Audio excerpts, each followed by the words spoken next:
அனைத்து முருக சொந்தங்களுக்கும் வணக்கம். நம்ம இன்றைக்கி எங்கே வந்திருக்கோம்னு பார்த்திங்கன்னா, சேலம் மாவட்டம் மாத்தூர் வட்டம் காட்டுக்குட்டை பகுதியை சார்ந்த வடசென்னிமலை முருகன் கோவிலுக்கு வந்திருக்கோம். இங்கே 2026ஆம் ஆண்டு முதல் பௌர்ணமி நாளை ஒட்டி பொதுமக்கள் கிரிவலப்பாதை சுற்றுறதுக்காக கோயில் நிர்வாகம் ஏற்பாடு செய்திருக்காங்க. இங்கே கோயில் அடிவாரத்தில் உள்ள விநாயகர் கோவிலில் வந்து பார்த்திங்கன்னா சிறப்பு பூஜை பண்ணிகிட்டு இருக்காங்க. கிரிவலம் பார்த்திங்கன்னா 6:45க்கு ஸ்டார்ட் ஆணுச்சு. நாங்கள் ஒரு 7:15க்கு தான் ஆக்சுவலாக இங்கே வந்து ரீச் ஆனோம். இங்கே நாங்கள் வரும்போதே ஃபுல் க்ரௌடு. ஆல்ரெடி நிறைய பேர் வந்து கிரிவல பாதையை வந்து முடிச்சிருந்தாங்க. கோவிலுக்கு மேலே போகிறதுக்கு பார்த்திங்கன்னா 2 பாதை இருக்குது. ஒன்று பைக் கார் போகிற மலை பாதை, இன்னொன்று படிக்கட்டு பாதை. இந்த படிக்கட்டு பாதை ஆரம்பத்தில் பார்த்திங்கன்னா முருகன் வேலோடும் மயிலோடும் நின்று பக்தர்களுக்கு காட்சி அளிக்கிறாங்க. படிக்கட்டு பாதையிலேருந்து கொஞ்சம் லெஃப்ட் சைடு வந்தீங்கன்னா கோயில் நிர்வாகம் சார்பாக கிரிவலம் சுற்றி வந்த மக்களுக்கு வந்து பார்த்திங்கன்னா அன்னதானம் வழங்கிட்டு இருக்காங்க. அதே போல் ரைட் சைடில் சில மக்கள் வேண்டுதலின் பேரில் அன்னதானம் வழங்கிட்டு இருக்காங்க. அங்கே வெரைட்டி ரைஸும் கோயில் நிர்வாகம் சார்பாக ஒயிட் ரைஸ், சாம்பார், ரசமும் வழங்கிட்டு இருக்கிறாங்க. லாஸ்ட் கிரிவலத்தை விட இந்த கிரிவலத்தில் வந்து கூட்டம் அதிகமாக இருக்கிறதா பொதுமக்களும் அங்கே கடை வச்சுருக்கவங்களும் சொல்லிகிட்டு இருக்காங்க. அதேமாரி நிறைய புதுசாக கிரிவலம் சுற்ற வந்தவங்க நிறைய பேர் வந்ததாக சொல்கிறாங்க. இவங்க நிறைய வேண்டுதல் வச்சுட்டு வந்துட்டுருக்காங்க. நீங்கள் லெஃப்ட் சைட்லேருந்து ஒரு 100 மீட்டர் நடந்தீங்கன்னா அந்த மாதிரி தார் சாலை அடைஞ்சிடலாம். நீங்கள் ரைட் சைடில் பார்த்தீங்கன்னா இதுதான் அந்த பைக் காரில் போகிற மலைப்பாதை. இங்கே வந்து பார்த்திங்கன்னா ஏகப்பட்ட பேர் பைக் காரில் வந்து எல்லாம் பார்க் பண்ணியிருக்காங்க. இந்த டைம் வந்து கூட்டம் அதிகம் தான் தெரியுது நல்லாவே. நானும் பார்த்திங்கன்னா இதான் என்னோடய வாழ்நாளில் முதல் கிரிவலம் சுற்றுகிறது. ஏன்னா நானும் ரொம்ப நாளாக பிளான் பண்ணிகிட்டே இருந்தேன், கிரிவலம் போகணும், எந்த கோயிலில் போகலாம் அப்படின்னு. கரெக்டாக முருகன் கோயிலே எனக்கு அமைஞ்சிருச்சு. ஸோ இது எனக்கு ரொம்ப ஒரு மகிழ்ச்சியான ஒரு தருணம். முதல் தடவை வர்றதால இந்த கிரிவல பாதை எவ்வளோ தூரம் இருக்குன்னு தெரிஞ்சுக்கிறதுக்காக நாங்கள் ஸ்டெப் கால்குலேட்டர் ஆன் பண்ணியிருக்கோம். இப்போதைக்கு 200 ஸ்டெப்ஸ் நாங்கள் வந்து நடந்திருக்கோம். இப்போது நாங்கள் நடந்து போகிற பாதை பார்த்திங்கன்னா கெங்கவள்ளி, வளமாதேவி, ஆத்தூர், அடங்கமுறை போகிறதுக்கான பிரதான சாலை. ஸோ இங்கே வந்து பார்த்திங்கன்னா கோயில் நிர்வாகம் சார்பாக எந்த ஒரு ரைட் ஃபெசிலிட்டியும் இப்போதைக்கு இல்லை. இங்கே தார் ரோட்டில் நடந்து கொஞ்சம் தூரத்தில் பார்த்திங்கன்னா 2 ரோடு பிரியும். லெஃப்ட் சைடு போகிறது அண்ணா ஆர்ட்ஸ் காலேஜுக்கும், ரைட் சைடில் நம்ம கிரிவல பாதையும் போகும். இதில் கொஞ்சம் தூரம் நடக்கும்போதே உங்களுக்கு தெரியும் ரோடு வந்து இருட்டாக இருக்குது. ஸோ பொதுமக்கள் பாதுகாப்புக்காக டார்ச் லைட் மாதிரி எதாவது யூஸ் பண்ணிட்டாங்கன்னா நல்லாயிருக்கும்.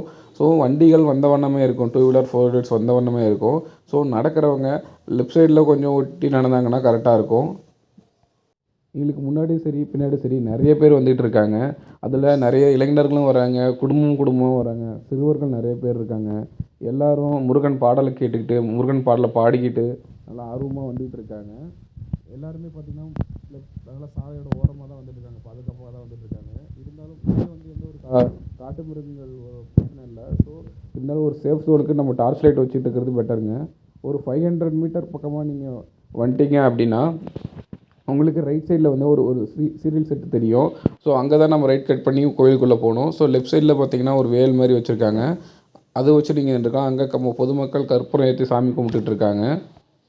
இந்த சீரியல் செட் இருக்கிற இடத்துல தான் பொதுமக்கள் வந்து ரைட் எடுக்கணும். ஸோ அந்த ஐடென்டிஃபிகேஷனுக்காக தான் இங்கே சீரியல் செட் போட்டிருக்காங்க. ஒரு சில சின்ன மிட்டாய் கடைகளும் ஜூஸ் கடைகளும் இருக்குது. இங்கே வீடியோவில் பார்த்திங்கன்னா தெரியும் பொதுமக்கள் தாரையாக வந்துக்கிட்டே தான் இருக்கிறாங்க.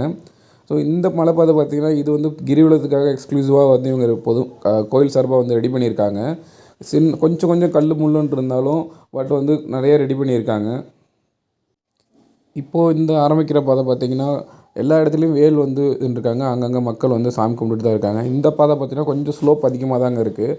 பட் ஈஸியாக ஏறிடலாம், அந்தளவுக்கு ரொம்ப கஷ்டம் இல்லை. பட் பெரியவங்களுக்கு கொஞ்சம் கஷ்டமாக இருக்கும்.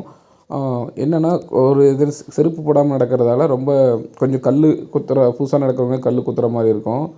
ஸோ நாங்களும் அங்கங்கே நின்று ஃபோட்டோஸ், வீடியோஸ் இந்த மாதிரி எடுத்துகிட்டு வந்தோம். ஸோ எங்களுக்கு முன்னாடி பார்த்திங்கன்னா எல்லாம் மலை ஏறிட்டு தான் இருக்காங்க, எங்கேயும் பின்னாடி பார்த்திங்கன்னா வந்துக்கிட்டே தான் இருக்காங்க.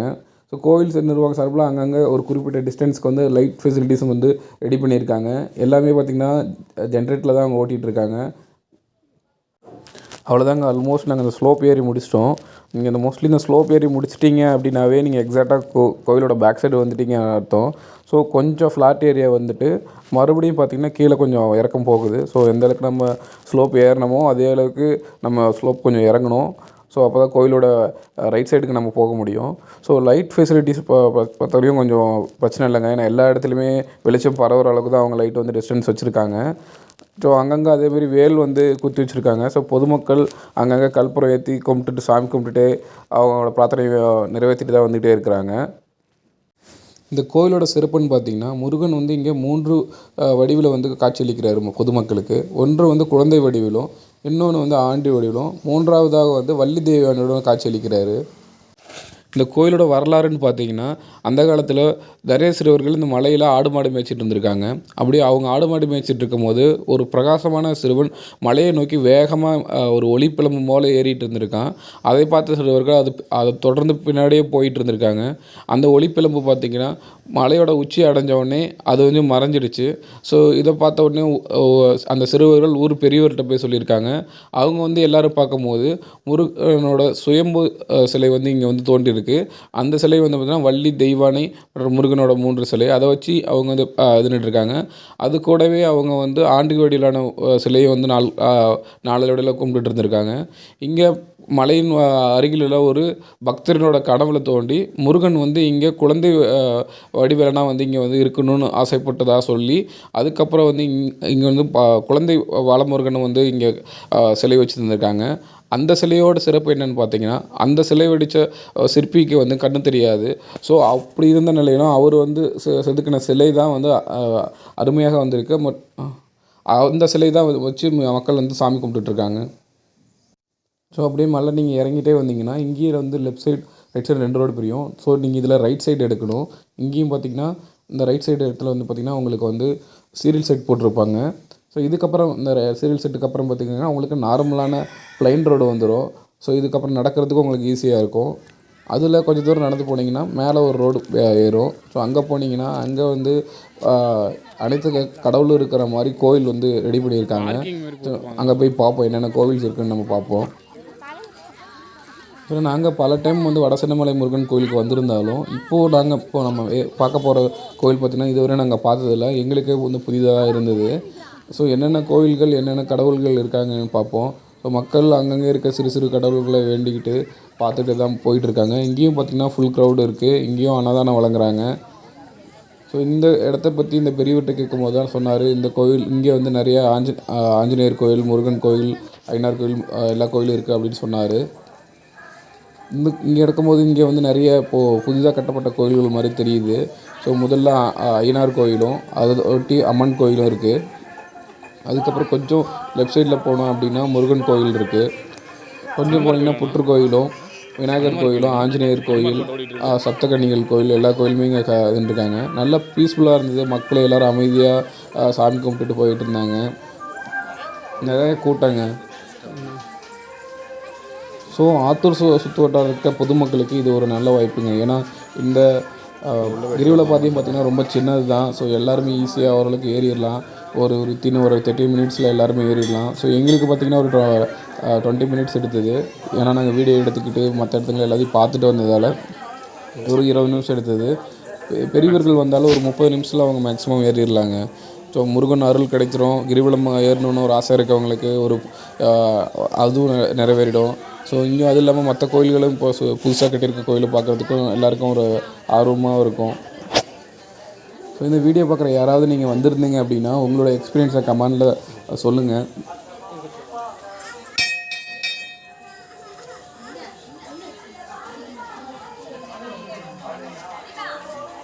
சந்தன குங்குமம் வைக்கிறாங்கண்ணா.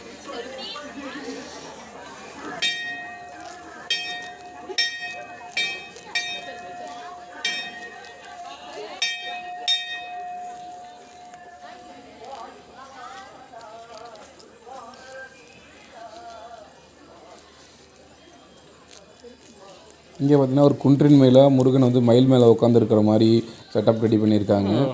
அதை ஒட்டி பார்த்திங்கன்னா அடுத்து ஒரு புற்றுமாரியம்மன் கோயில் இருக்குது. ஸோ இது வந்து நல்ல ஒரு பெரிய லெவலில் போட்டுருதாங்க இருக்குது.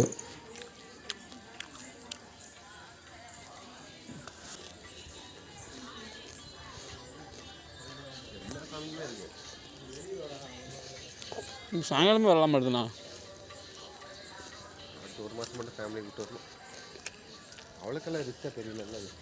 ஒன்றும் ரிஸ்க்லாம் பேசலாம். நமக்கு வேர்க்க வேலை ஃபஸ்ட்டு.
நம்ம குன்றின் மேலே இருக்க வேலன் கோயில் பார்த்தோம். அந்த முருகன் கோயிலுக்கு ஆப்போசிட்டில் பார்த்திங்கன்னா ஐயப்பன் கோயில் இருக்குது. 18 படி ஸ்டெப்பில் அந்த ஐயப்பன் கோயில் எப்படி இருக்குமோ அதே மாடல்லே இவங்க பண்ணியிருக்கிறாங்க. ஸோ அதை தொடர்ந்து பார்த்திங்கன்னா விநாயகர் கோயில் இருக்குது, சப்தகன்னிகள் கோயில் இருக்குதுங்க. ஸோ ஆல்மோஸ்ட் எல்லா கோயிலுமே கவர் பண்ணிட்டாங்க. சிவன் மட்டும் பெருமாள் மட்டும் தான் இங்கே மிஸ்ஸிங், மற்றபடி எல்லாருமே கோயிலுமே பண்ணிட்டாங்க. இங்கே விநாயகர் கோயில் இருக்குது. ஸோ அதை தொடர்ந்து பார்த்திங்கன்னா சப்தகன்னிகள் கோயில் இருக்குது. ஸோ எங்களோட குலதெய்வம் பார்த்திங்கன்னா சப்தகன்னிகள் கோயில் தான். ஸோ அதை வந்து இங்கே வந்து பார்க்கும்போது எனக்கு ரொம்ப மகிழ்ச்சியாக இருக்குது. ஸோ இந்த கோயில்கள்லாம் பார்க்கும்போது புதிதாக கட்டப்பட்ட கோயில்கள் மாதிரி தான் தெரிகிறது. ஏன்னா கீழே தரைகள்னு பார்த்திங்கன்னா புதுசாக தான் பதிச்சிருக்காங்க. அதை தொடர்ந்து பார்த்தோன்னா ஐயனார் கோயில் இருக்குதுங்க. இங்கே ஐயனார் கோயில் முன்னாடி இருக்க மணியை பார்த்திங்கன்னா சிறுவர்கள் வந்து ரொம்ப ஆர்வமாக அடித்து விளாண்டுட்ருக்காங்க. ஸோ இந்த அமைதியான சூழலில் இந்த மணி ஓசை கேட்கும்போது மனதுக்கு ரொம்ப இதமாக இருக்குங்க. ஏதோ கடவுளோட அருள் வந்து நேரடியாக நமக்கு கிடைச்ச மாதிரி ஒரு ஃபீலுங்க.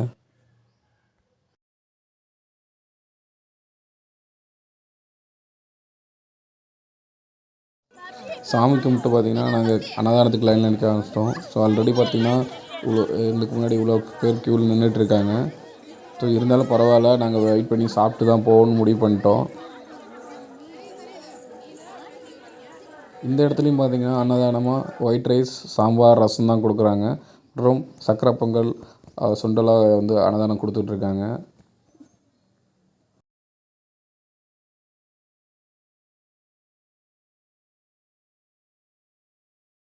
இந்த இடம் பார்த்திங்கன்னா சாப்பாடு வாங்கிட்டு நல்லா உட்காந்து சாப்பிட்றதுக்கு நல்லா பெரிய இடம் இருக்குது, தண்ணி வசதி இருக்குது, உட்காந்து சாப்பிட்றதுக்கு நல்லா அமைதியாக இருக்குதுங்க. சாப்பிட்டுட்டு இருக்கும்போதே எங்கள் கூட வந்தவங்களும் வந்துட்டாங்க. ஸோ நாங்கள் 6 பேர் தான் நாங்கள் வந்தோம். இந்த கிரிவலம் எங்களுக்கு நல்ல ஒரு புது எக்ஸ்பீரியன்ஸுங்க. அடுத்தடுத்த வாரங்களில் வரலான்னு இருக்கோம். ஸோ அதை முடிச்சுட்டு கீழே இறங்குனீங்கன்னா மறுபடியும் அந்த மண்பாதையில் ஜாயின் பண்ணிடுவீங்க. இதிலேருந்து கொஞ்சம் தூரம் நடந்தீங்கன்னாவே உங்களுக்கு வந்து நம்ம அடிவார விநாயகர் கோயில் வந்துடுவார். ஸோ இந்த சைடும் பார்த்திங்கன்னா லைட் ஃபெசிலிட்டிஸ் நல்லா இருக்குது. ஒன்லி அந்த ஸ்டார்டிங்கில் இருக்க அந்த கொஞ்சம் 500 மீட்டர் மட்டும் தான் தார் ரோட்டில் இருக்க இது மட்டும் தான் நமக்கு வெளிச்சம் இல்லை. இங்கே வந்து மறுபடியும் விநாயகர்கிட்ட கும்பிட்டுட்டு அடிவார முருகன்கிட்ட கும்பிட்டுட்டு கிரிவல பாதை எல்லோரும் முடிச்சுக்கிறாங்க. இப்போது நாங்கள் முடிக்கிற டைமில் பார்த்திங்கன்னா கூட்டம் கொஞ்சம் கம்மியாயிடுச்சு. ஆனால் மக்கள் வந்துக்கிட்டு தான் இருக்காங்க, இன்னமும் வந்துட்டு தான் இருக்காங்க.